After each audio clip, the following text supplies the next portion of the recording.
Update sa ating Better Gourd na native na kapipitas lang ngayon ang June 23, 2025. Ayan, ginigit ready na. Igigisa daw sa alamang ni Lola. At dito nga pala pinitas ni Lola yung native na Better Gourd. Nakaisang tabo siya.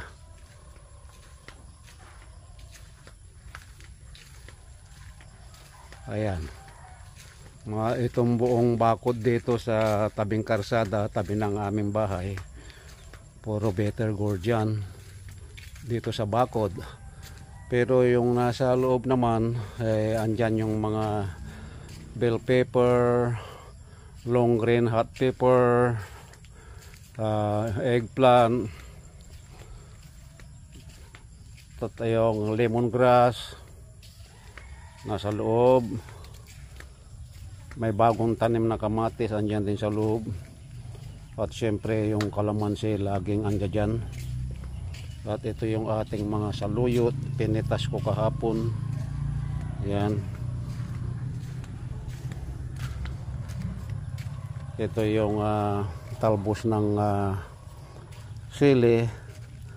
At ito naman yung ating pechay.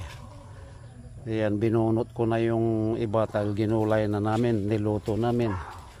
At ito yung ating kalamansi. Ang daming bunga na yan. Maraming napipitas. Araw-araw, diyan kami na kumukuha ng pamsahog sa sausawan.